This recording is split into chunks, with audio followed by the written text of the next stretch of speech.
اعوذ باللہ من الشیطان الرجیم بسم اللہ الرحمن الرحیم۔ جی الحمدللہ، السلام علیکم۔ سبق نمبر 14 نون ساکن اور تنوین جاری ہے۔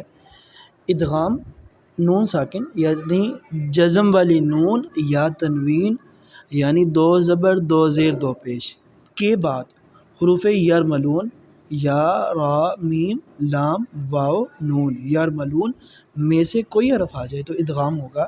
را اور لام میں بغیر غننے کے اور باقی 4 حروف میں غننے کے ساتھ۔ حروف یرملون 6 ہیں اور وہ یہ ہیں یا را میم لام واو نون۔ دیکھیں جی، میم کے ساتھ ہے جی نون، نون کے اوپر جزم ہے، کیا ہے جی جزم، میم کے اوپر زبر نون کے اوپر جزم، میم نون زبر من ہے نا، آگے یا کے اوپر شد آ گئی تو ہم میم کو یا کے ساتھ ملائیں گے، ٹھیک ہے جی، ادغام کریں گے یعنی ملائیں گے۔ میم یا زبر مئی یا زبر یا مئی یا قاف واو پیش قو، یہ جو قو ہے حروف مدہ ہے کہ پیش کے بعد جزم والی واو ہے قو۔ مئی یا قو لام پیش لو، اکیلی پیش ہے، لام کو ہم لمبا نہیں پڑھیں گے۔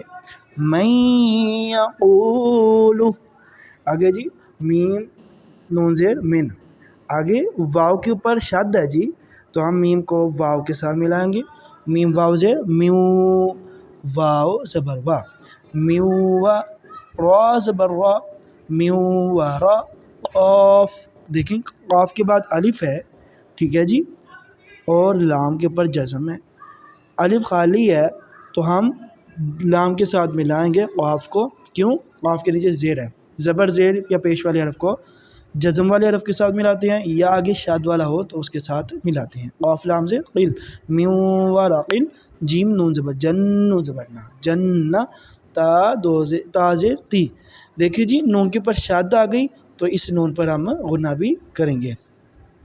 میو ورق الجنتی، اس سے پہلے جو تھا من یقول، ہاں جی یہ دونوں الفاظ بھی ہم غنہ کے ساتھ پڑھیں گے۔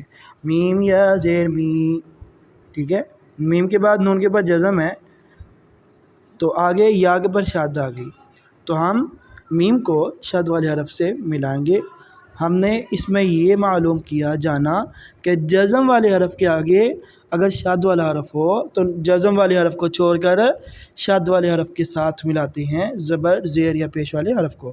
میم یا زیر می، یا واو زبر یو می یو، میم دو زیر من می یو من۔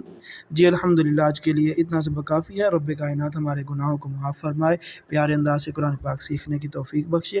اللہم صلی علی سیدنا محمد معدن الجود والکرم وعلی آلہ وصحبہ وبارک وسلم۔